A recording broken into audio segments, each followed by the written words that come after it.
Why does a Mediterranean fishing net come up filled with Caribbean weed? On this edition of Scientific American Frontiers, ancient and modern mysteries of the Mediterranean. We're on the trail of an underwater green invader. And this is kind of toxic. We're working out how to build a Stone Age boat. We're trying to produce copper in a 3,000-year-old smelter. And we're tracking down new ideas about the sea's unique wildlife. I'm Alda. Join me now for Mediterranean on the Rocks.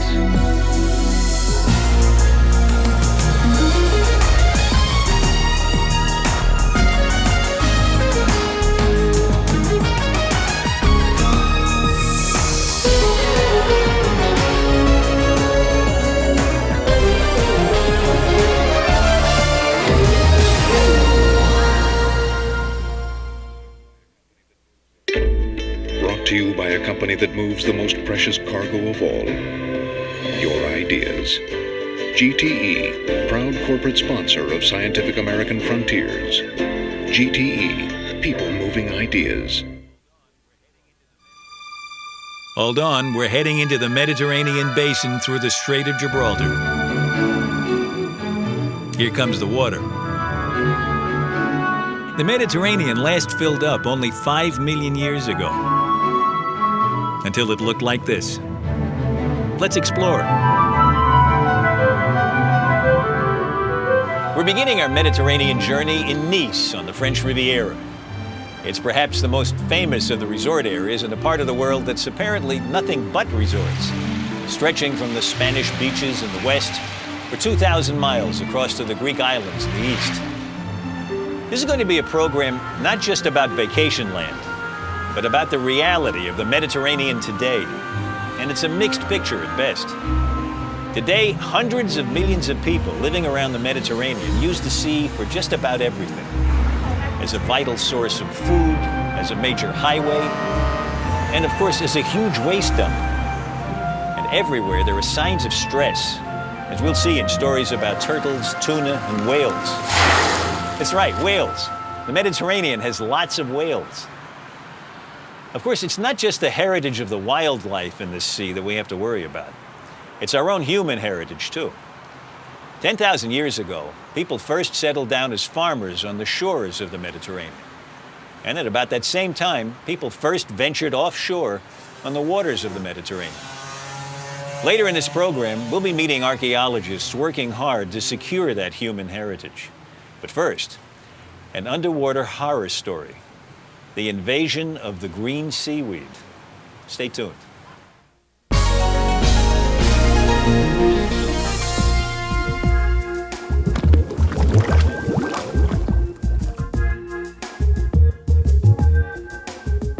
How long have you been studying this colerpa? More than 10 years. 10 years? 10 years now, yes. 10 years.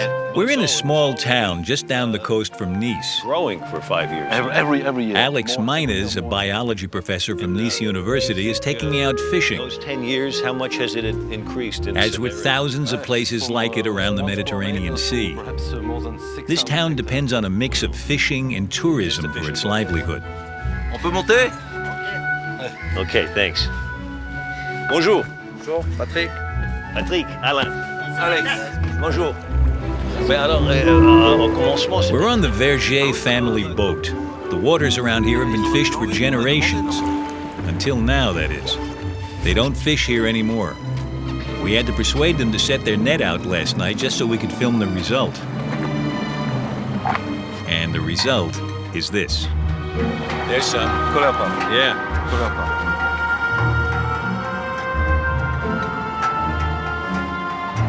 Look.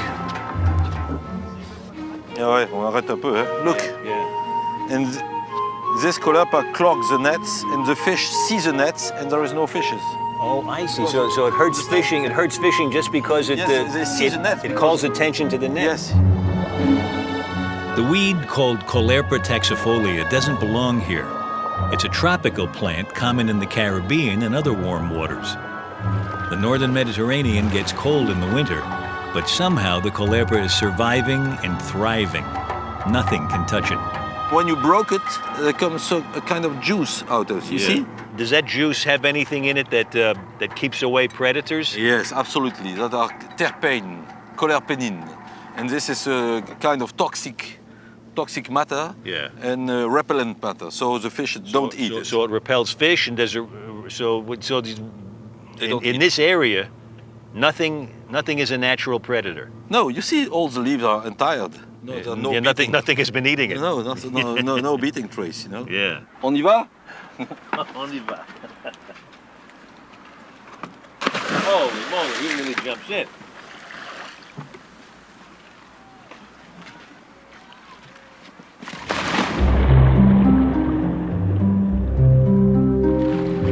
Alex took us into the shallow water near the town's bathing beach. Everything below was covered by the Cholerpa.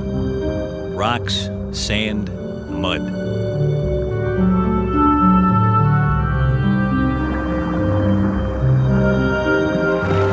There's nothing else down here. No other plants, barely a fish. It's a classic example of an alien plant that just takes over. Nothing eats it, and nothing competes with it.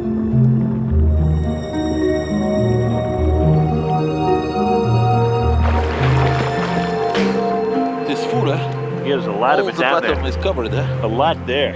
All the bottom is covered. The Cholerpa arrived here about 9 years ago. Advancing at an inch a day, it has ruined the fishing, and it'll soon clog the town beach.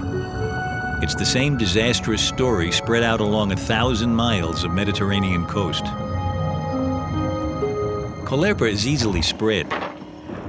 It's carried along in fishing nets, and there are millions of small boats in the Mediterranean, all with anchors.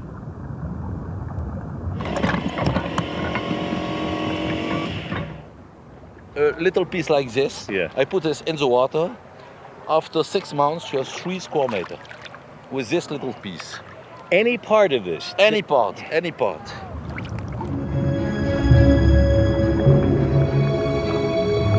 With its rapid spread from fragments and its cold water survival, Cholerpa in the Mediterranean is behaving in ways that shocked marine plant experts like Alex.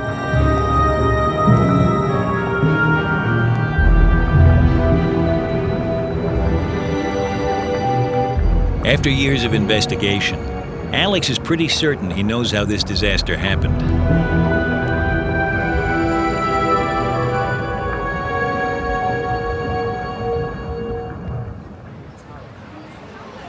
This is the aquarium at the famous Monaco Oceanographic Museum where Jacques Cousteau was once director. In the early 1980s, the museum, along with several other European aquaria, started using a decorative and easy-to-grow plant in their tropical tanks. The plant was Cholerpa taxifolia. It's still used here today as it is around the world. Alex believes that somehow some fragments of Cholerpa were released from the tanks into the sea. A museum diver first saw Cholerpa right outside the building on the bottom in 1984. It covered just 1 square yard. By 1989, when Alex first saw it, it covered 2 acres. By 1990, it was at nearby Cap Martin. Next year, Toulon, 100 miles away. And now it's found from Spain to Croatia. With no natural enemies to hold it back, the Cholerpa has been steadily smothering normal Mediterranean sea life. In the shallow areas, a complex community of over 1,000 different algae, shellfish, worms, and fishes has evolved around meadows of native seagrass.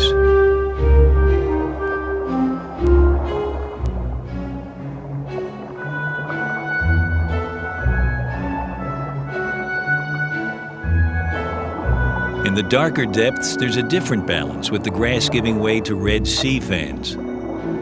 This is the steep 100-foot rock wall off Cap Martin, once a favorite spot for scuba divers. The film is from 1996, shot as the Cholerpa was taking hold. Alex has been diving here every year since the Cholerpa arrived. As the alien plant advances, it blocks out light from the red sea fans, for example, which die off. Alex has seen the same process repeated all over the rock wall. Did all this originate with the Monaco aquarium? Genetic analysis has shown the Caulerpa is a mutant strain unique to European aquaria, including Monaco, and not found in the wild. But we'll never know for sure how it first got loose. In the summer of 1999, our underwater cameraman swam down the rock wall at Cap Martin to record the progress of the Caulerpa. The wall is now completely covered. The last sea fans are dying.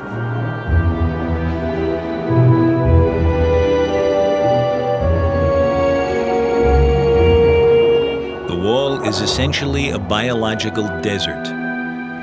Once again, we're looking at Caulerpa growing in an aquarium. But there's something else. It's a kind of slug, and it's eating the weed.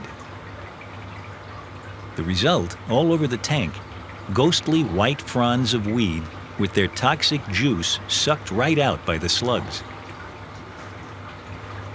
The slugs are being studied in his lab at the University of Nice by MEINESZ. In his view, they represent the single best hope for controlling Caulerpa taxifolia in the Mediterranean.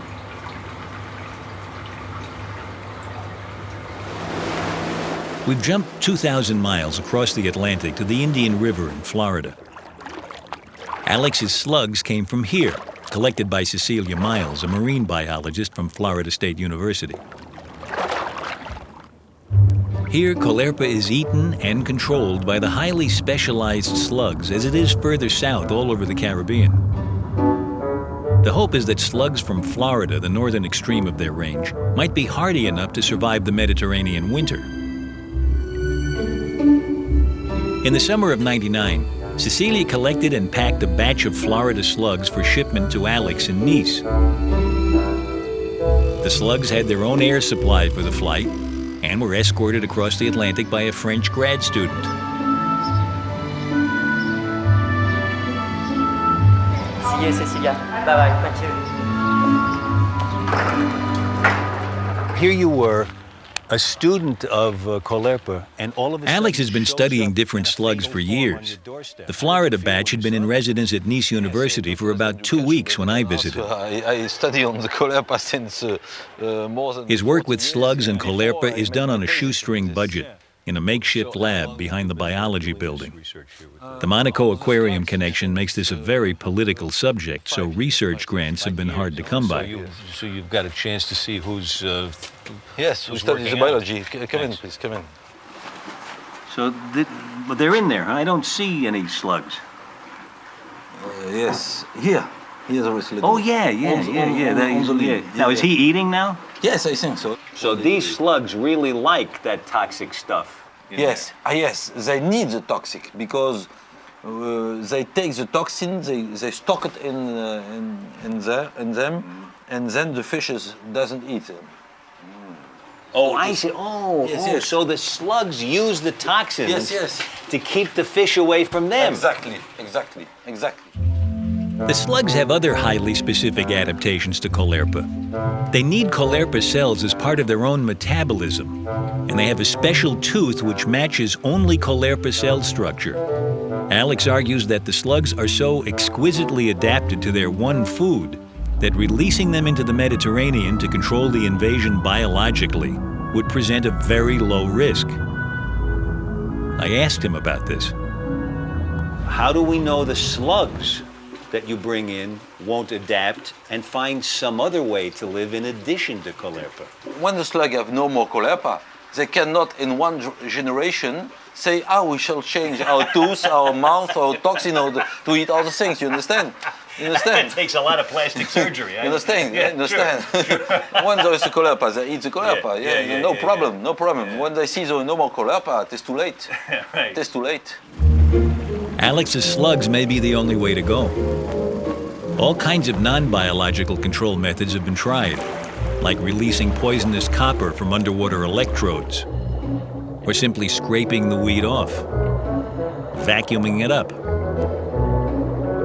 freezing it with dry ice, scalding it with hot water, or cutting off its sunlight. But there's nothing that's practical on a large scale except the slugs. I asked Alex again, is it really smart to release the slugs into such a paradise of food? All of a sudden, they're dining out every night. They're going to Maxime's every night. Yes, and they're doing pretty well. Now, you'll able to have some pretty fat, happy, healthy slugs around looking for trouble. No. You have a prairie of colepa with many slugs in it, and then they control the colepa, and it's finished, that we think. But what you want? Do you want to have a Mediterranean Sea full with colepa without any control method? We must have a predator for this invader. Without predators, the colepa, that is a risk that we see now. We can see it. You have seen it when we snorkeling. We see with the fishermen. It covered all the bottom and expands every year. So what we do we nothing, or do we try this? If you can't get rid of it, if the slugs don't work, if the slugs are too dangerous, if the slugs work but governments won't let you use the slugs, what will the colepa do? What will happen to the Mediterranean? What happened is exactly the same that happened since 10 years. It extends. It extends every year in new country, new regions. And we think that this algae is able to colonize most of the region of all the Mediterranean Sea.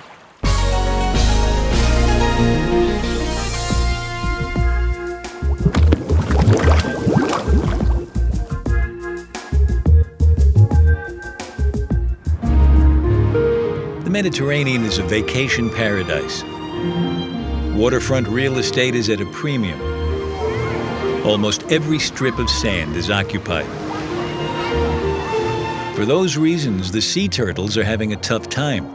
All over the world, turtles are being crowded off nesting beaches, hit by boats and caught in nets. But the process has gone furthest in the busy Mediterranean. Now there's a network of biologists dedicated to saving the animals that remain. Europe's oldest aquarium here in Naples is at the forefront. So this is the turtle hospital, huh? Yes.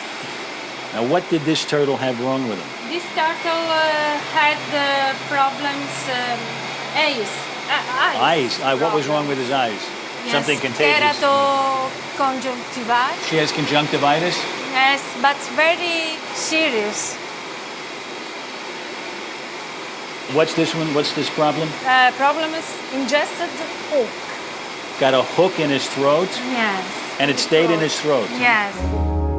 The hook was successfully removed 2 years earlier at the Naples vet school. It may seem like an extraordinary effort to devote to a single animal, but every individual counts now.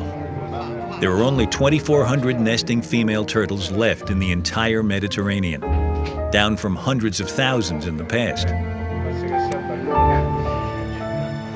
Now she's very, very good. And I release now this loggerhead next September. What about this one over here? Oh. The shell was broken by boat propeller. This is an amazingly common accident in the busy Mediterranean.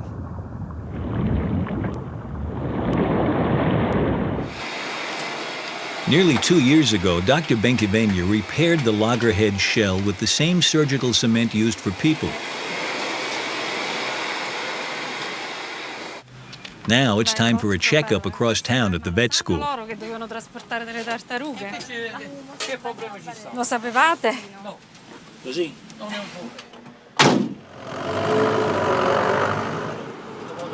By the way, our restless young patient is named Carapax. You name them, you take care of them, you feed them. Yes. Do you get emotionally attached to them? Yes, I love this. You love them. Do you usually X-ray turtles? We've done it a few times. A few times? Not usually. The trick to X-raying turtles is to grab the moment. Vado? Ecco qua. Qui si vede, questa è la frattura. Sì, c'è la frattura. So here we see a area of lower density, a fracture in the bone. The interesting part is here we see higher density, and that means that new bone is being formed and the fracture is being repaired. to see this that our turtle is good, in good condition. It's very, very important. I am happy. It's fall, and the team from the Naples Aquarium is taking 14 of their best patients for a boat ride. They're heading 100 miles south to the relatively isolated volcanic island of Stromboli. The aquarium is now releasing about 25 rescued turtles a year. It's a small number, but significant. A young female may go on to breed for 50 years or more, laying her eggs on one of the nesting beaches now protected in 7 Mediterranean countries. With luck, hard work, and dedication, turtles can still have a future in the Mediterranean.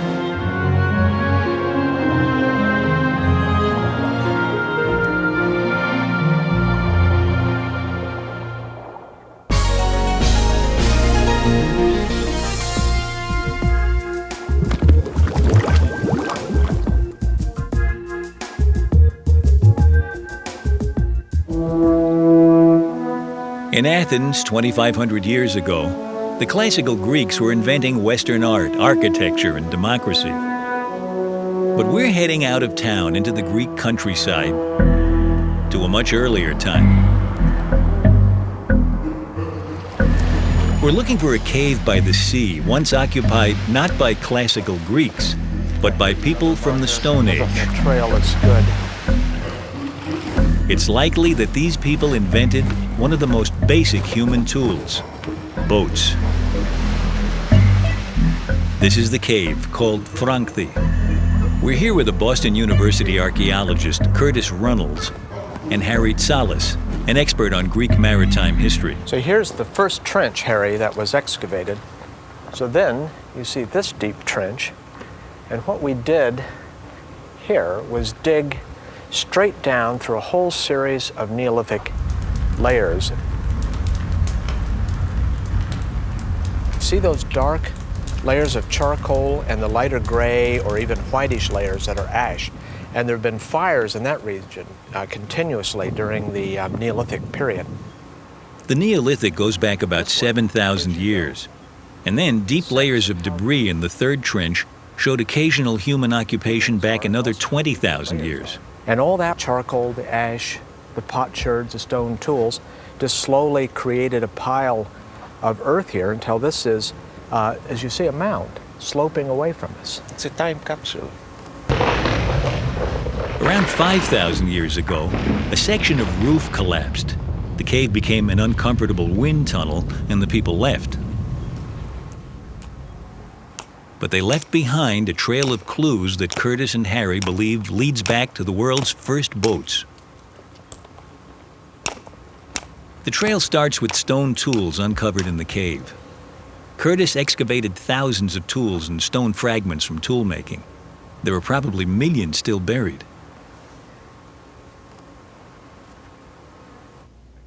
The tools are made of obsidian, a volcanic glass. There you go. Perfect. Now, when we turn that up, you'll notice how that edge has continued around here, and you can actually begin to see some shape here. You can imagine tool-making skills being taught just like this in Frankthi Cave. Excellent. You just made a perfectly good hand axe. That would be, let's put it this way, you could have used this to introduce yourself to early hominid society. You could just do this. Just hold that up. Hold that up, and That's then like say, my- "Oh yeah, you know what you're doing." It's like my Visa card. That's right. It's your, it's your introduction to prehistoric society. Do you accept these? I bet they would, because if they didn't, right, you could. About 13,000 years ago, not just occasional but continuous human occupation started at Frankthi. A little later, the tool-making improved.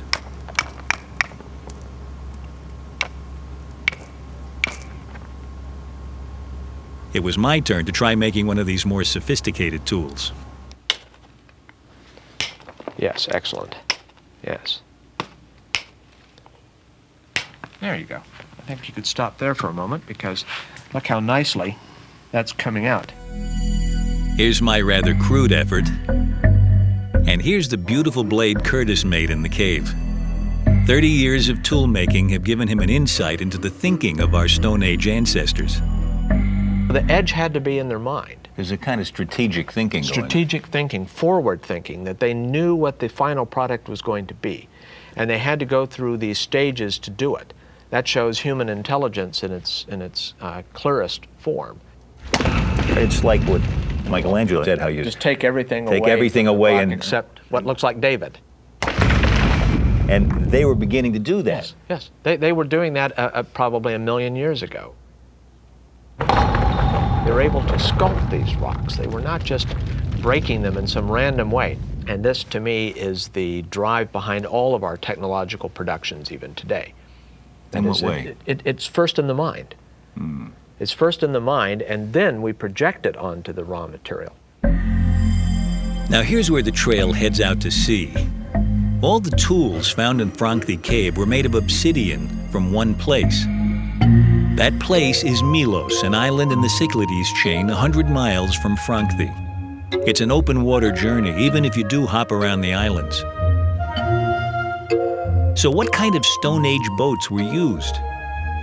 Probably something like this. It's a reed boat on Lake Titicaca in the Andes. Or like this on Lake Chad in Central Africa. Or like this on the Italian island of Sardinia.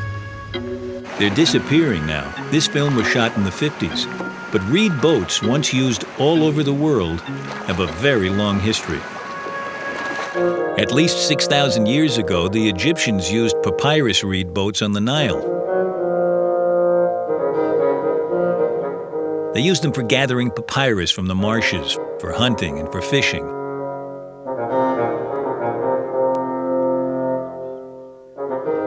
But these were small river boats, not suited to the open sea. They may have looked something like this. It's a reproduction papyrus boat at Pharaonic Village, a living history exhibit in the middle of Cairo.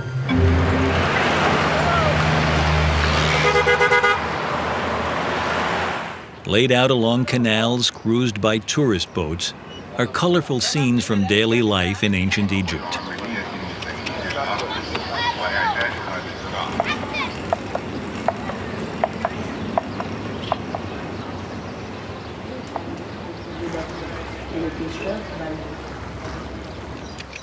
The heart of the place is papyrus, the all-purpose Egyptian raw material used for rope, sandals, mats, and of course paper. Hassan Ragab, who started Pharaonic Village, was dismayed that papyrus reeds were extinct in Egypt. So he reintroduced them, using plants from Sudan, 1,000 miles to the south. Here's our souvenir sheet of paper. Recently, there was some extra activity in the thick stands of papyrus now established nearby. We've asked Pharaonic Village to build us a reed boat, but unlike any they've ever built before. Our boat begins the way reed boats have always begun, with the first tight bundle.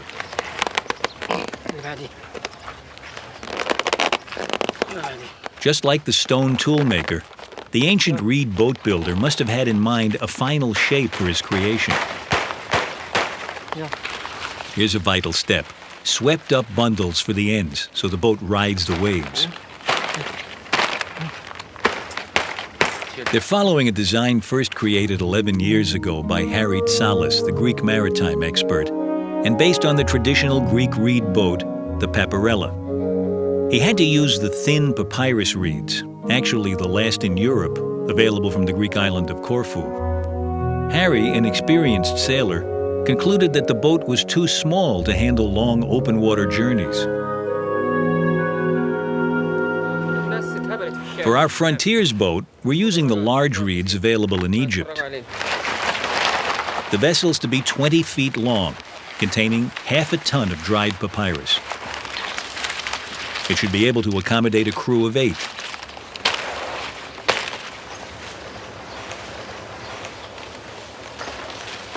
As our boat took shape, Harry came down from Greece, making the last leg of his journey in the Pharaonic Village tour boat.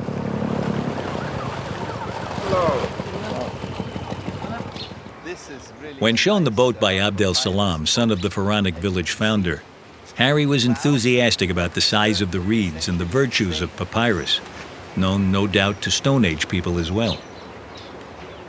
You cannot sink a papyrus boat. It's impossible to sink it. You can destroy it, but it will not sink. Inside, you have millions of tiny, minuscule air chamber. And that's what gives the buoyancy. We sailed our maiden voyage on the Nile with an inexperienced and good-natured crew of tour guides from the exhibits using makeshift paddles.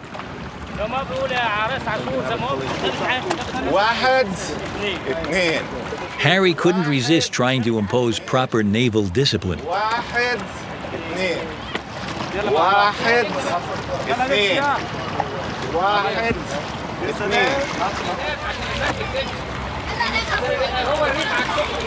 They'll never learn how to paddle, and the paddles are so bad that it's a miracle that they are moving it. But the craft is very, very good. It has a very good buoyancy, and the lines it will go very fast, faster than the Papyrella. So far, so good. Our boat is stable, heavy, controllable, and may be fast. Ours is not the first attempt to build a seagoing reed boat. In the 60s, the Norwegian explorer Thor Heyerdahl built a huge boat intended to cross oceans. The papyrus boat moves from the shadows of the pyramids, first pulled by chanting Egyptians, then carried on a truck to the Egyptian port of Alexandria, and at last borne by ship to the ancient Phoenician port of Safi on the Atlantic coast of Morocco. Heyerdahl's romantic ambition was to prove that ancient Egyptians could have sailed to the Americas. But it soon became clear that while papyrus may be unsinkable, it's not really practical for long voyages. The reeds gradually became waterlogged. After 2 months at sea, the boat was virtually underwater and had to be abandoned. For its first sea trials, we've moved our boat to Alexandria, Egypt's ancient Mediterranean port. Harry believes this is the only kind of boat that could have been made with stone tools that's big and stable enough to ride the waves.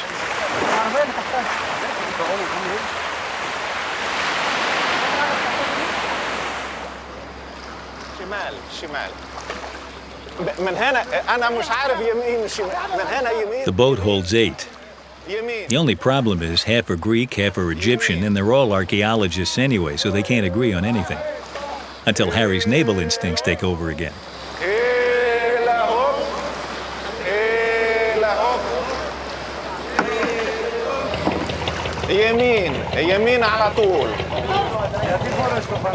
Was he happy so far?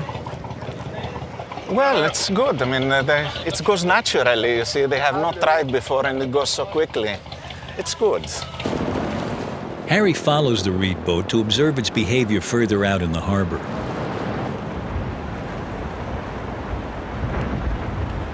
Well, we're doing well, and although there is a strong wind, the boat has no problem at all. It can take any wind.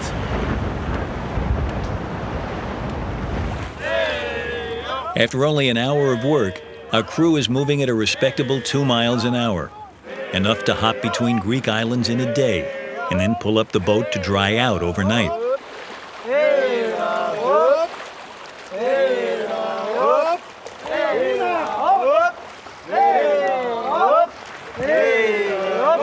It's a safe and stable boat, easily capable of transporting obsidian from Milos, and even going farther afield. It's better than Harry's original Papyrella.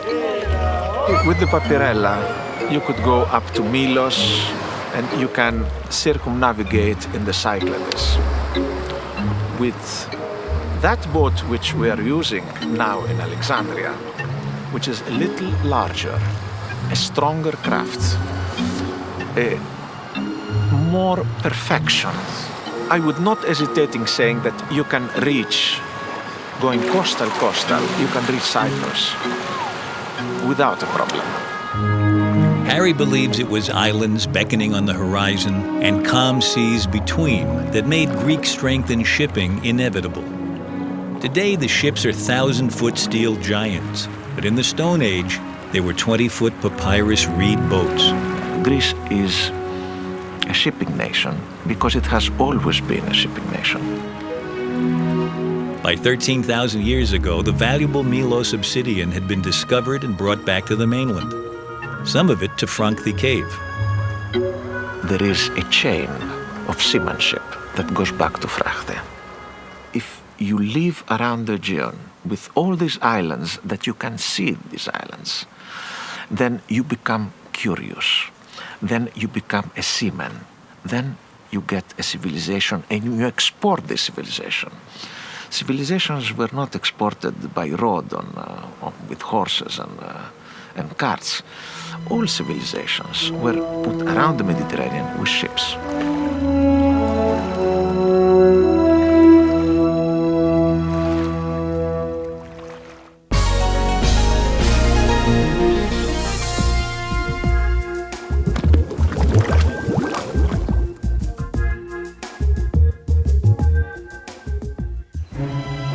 The interior of the island of Cyprus. It would have been a vista of forests a few thousand years ago. But the forests went up in smoke, burned in smelters to produce copper. The mines and smelters of Cyprus became the eastern Mediterranean's major source of copper soon after the beginning of the Bronze Age 4,000 years ago. Bronze is 90% copper. So in some ways, Cyprus was the foundation of the Bronze Age.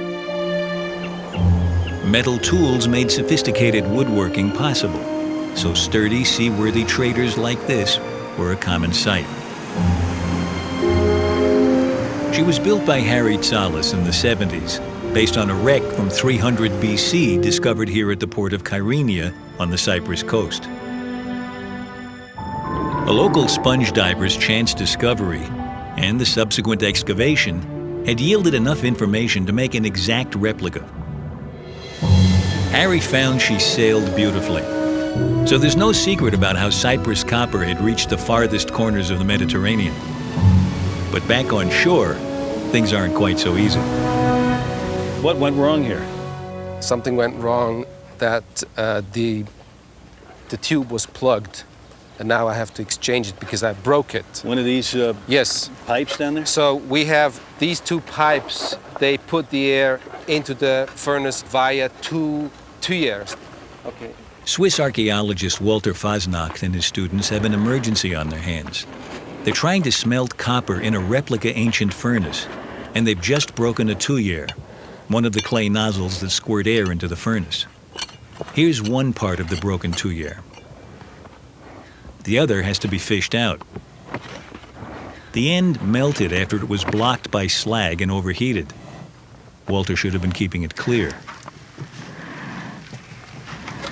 The fact that the other nozzle melted means that you're already above 1,200 degrees? So what does that tell you? When you're above 1,200 degrees, what happens? It is forming slag. So the process should be going on, and it looks good for the process. We just had this little accident. Once the new tuyer is installed, it's time to check the other one, without breaking the end off this time. Okay, I'll hit it. I have to punch it, and watch out. Very carefully, so this is the slag that forms. Tell me, Walter, you think they had emergencies just like this all the time in antiquity? This accident probably wouldn't have happened to them because they wouldn't have been talking to TV crews for an hour. Well, you haven't found any remains of TV crews. You really don't know. In 1989, Walter, an expert on ancient metals, uncovered the only complete copper-working site ever found in Cyprus. There were two broken smelters made of clay. There were sections of furnace wall burned on the inside. This is a solidified puddle of slag, the waste product from smelting. He found charcoal fuel and sections of round clay pipe, like the one Walter broke. There was also a large clay-lined pit, and nearby a source of copper ore. Walter decided the only way to fully understand the discoveries was to try reproducing how they worked on the hill beside the ancient site.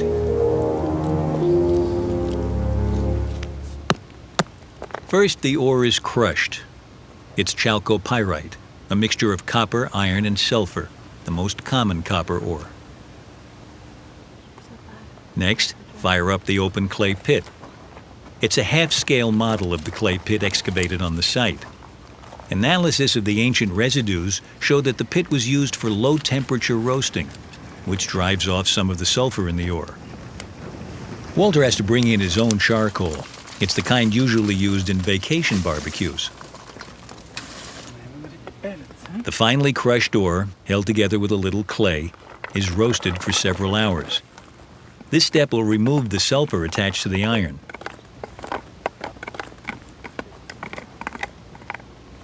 The red color shows that's been accomplished, but there's still some sulfur attached to the copper. Burning that off is the next step.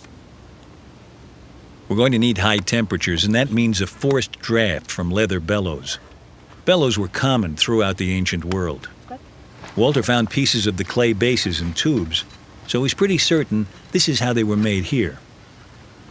The goal is to both burn the sulfur off the copper and at the same time melt sand with the iron to make slag. That'll take temperatures inside the furnace of over 1,200 degrees Celsius, sustained for at least 6 hours. There's a lot of pumping to be done. Can I try it if I'm really careful? Sure.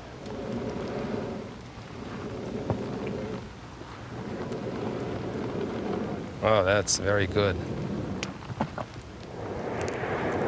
You got to open and close in rhythm. In goes the first charge of roasted ore, now crushed with a little sand.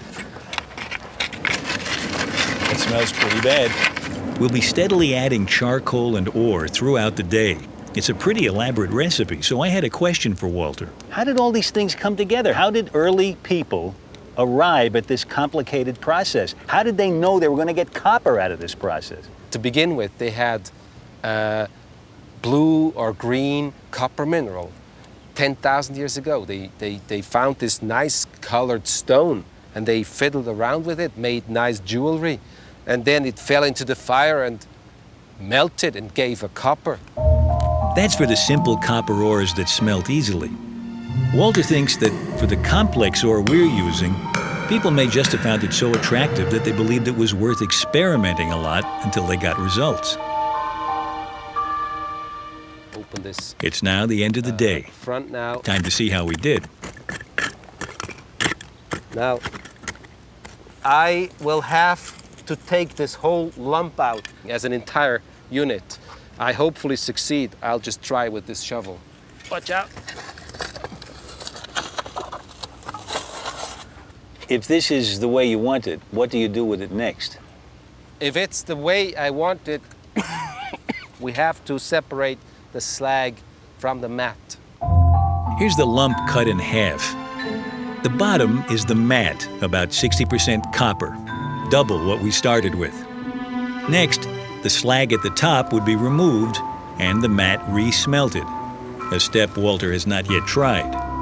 In fact, this was only the third smelting trial he's done here. So skipping ahead, Walter set out to actually cast something out of bronze, which is copper with a little tin added as a hardener. In antiquity, the tin would have come from the mainland. We cheated. Our bronze was factory-made, but the casting technique is authentic. The aim is a rapid high-temperature melt, then an immediate pour before the tin burns off. Charcoal keeps the heat in, but it mustn't contaminate the metal. It's a crucial moment now. If I miss it, we burn the metal, and then we're in trouble. Yeah, it's liquid. There's still a lot of charcoal in the crucible.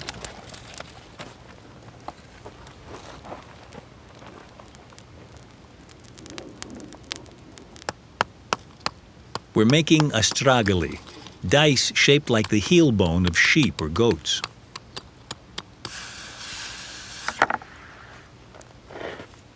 So, this one is quite okay.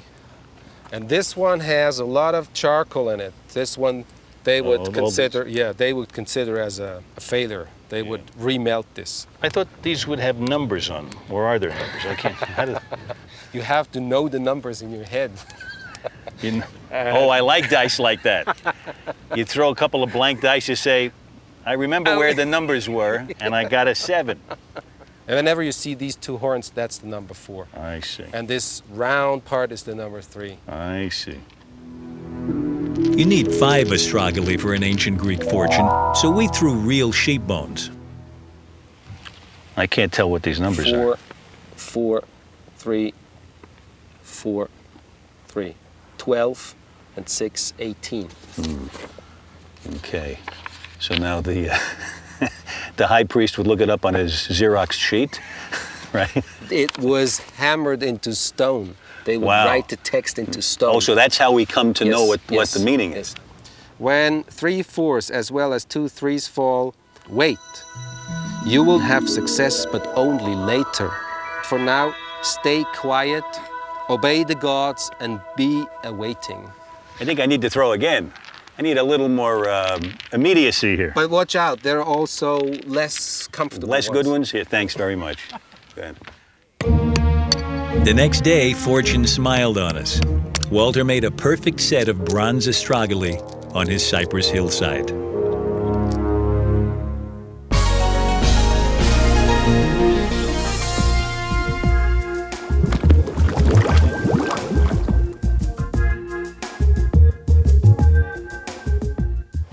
We're in Sardinia, the Mediterranean's largest island.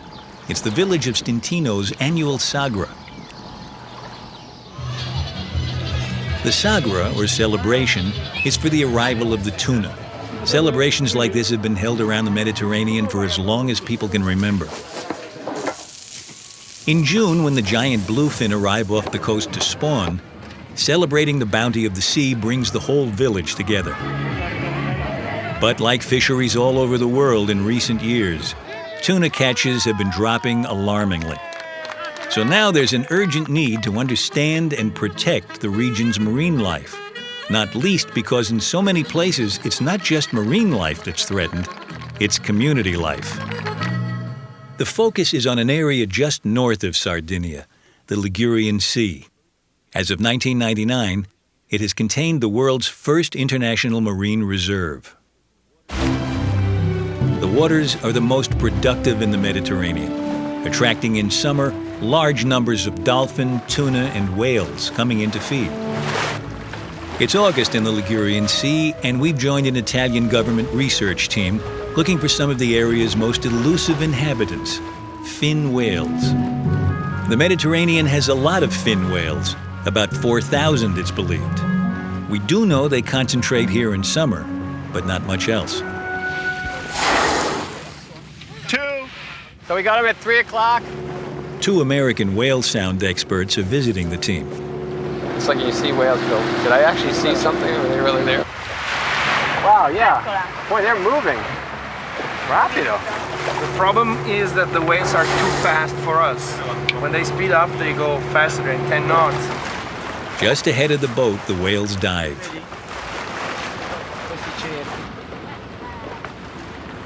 And I usually stay down for about 10 minutes. So it's 7 minutes they've been down now. Oh, look at that. Fantastic.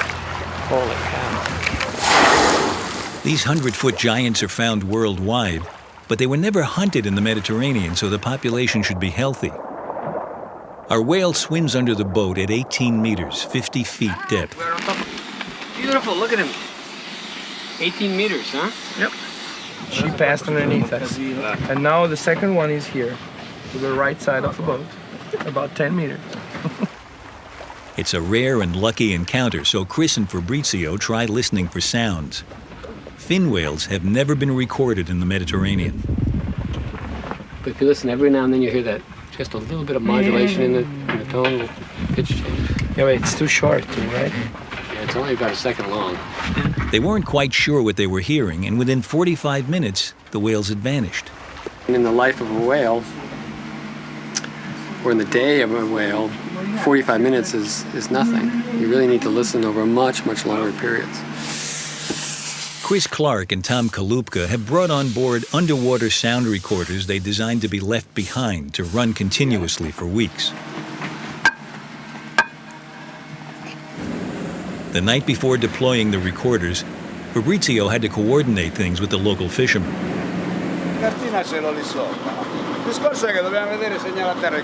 This fisherman just told us where they trawl on the bottom at 500 meters so that we can choose a location, and we're going to tell them where we are going to place the pop-ups. They're called pop-ups because the recorders will float up from the seafloor on command. The team is putting out 2 pop-ups, and it's the first time they've tried. We got a problem.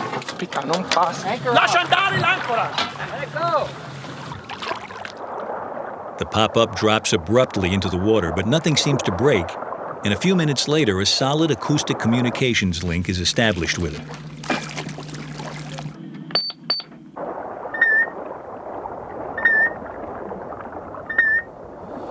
With 3 long beeps, that means the pop-up recognized, understood the message okay. Finally, the pop-up is released to sink gently to the bottom, 1,500 feet below. We're with another Italian team that recently made a surprising discovery about Mediterranean fin whales. Tiny skin samples were collected and analyzed. They showed genetically that Mediterranean fins never leave. This is where they spend their lives. No genes of the Mediterranean whales have been found in the Atlantic and vice versa, which speaks loudly for a resident population. If fin whales are resident here, that means they're especially vulnerable to the sea's crowding and pollution. It's essential that we learn more about these whales so we can safeguard their future. It's fall, and the team is heading out to collect the pop-ups. With winter coming, it's thought that the whales will already have left. Tom will dial up the pop-up on the seafloor, telling it to release its ballast weights.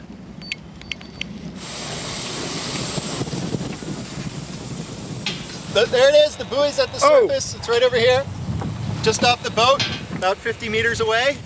We're in a good spot. It's a little like a spacecraft splashdown. And in truth, the pop-up has just returned from a largely unexplored place. 9:09 and 30 seconds now. Welcome home. The pop-ups brought another surprise. Clear recordings of lots of whales in the Ligurian Sea right into winter. Scientists hadn't known they stayed.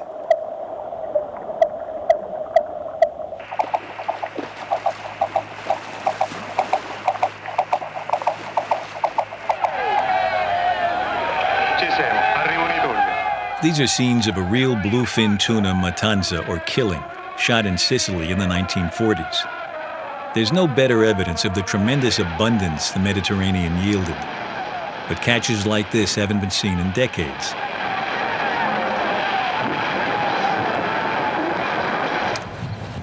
We're back in Sardinia for the 1999 matanza near the village of Carloforte. We're not here to catch tuna, but to tag and release them. The tags are satellite transmitters that will drop off in a few weeks and signal their positions. The question is the same as with the whales. Are the tuna Mediterranean fish or Atlantic fish, or both? It's pretty rough above, but tranquil below.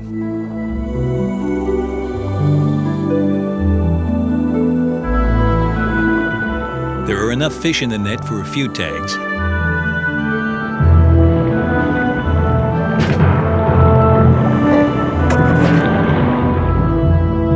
In 2 years so far, 10 tags have been successfully tracked. They seem to show that there are distinct groups of Mediterranean and Atlantic tuna. We have to understand these populations soon to work out how to regulate the catch before relentless fishing pressure overtakes the species. The wonderful Mediterranean fin whales are not yet in trouble, so far as we know. But with the sea's tuna and turtles under stress, and with the looming Culebra invasion, the Mediterranean offers one of the world's clearest challenges to our ability to live with the rest of nature. And meanwhile, don't forget about preserving our human heritage around here, too. That's all for this edition. See you next time. Come visit us at PBS Online. Scientific American Frontiers can be found on the World Wide Web at pbs.org or America Online, keyword PBS. Brought to you by a company that moves the most precious cargo of all, your ideas. GTE, proud corporate sponsor of Scientific American Frontiers. GTE, people moving ideas.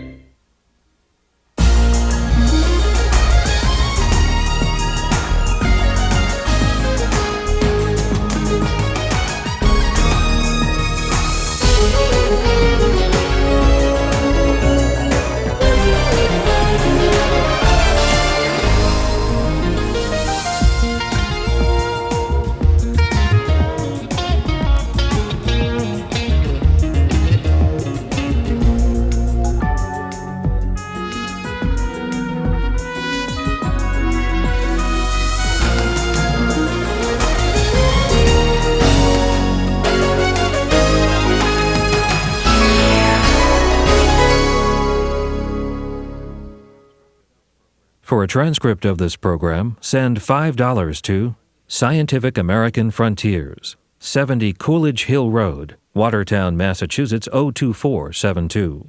Be sure to specify which episode you'd like. This is PBS.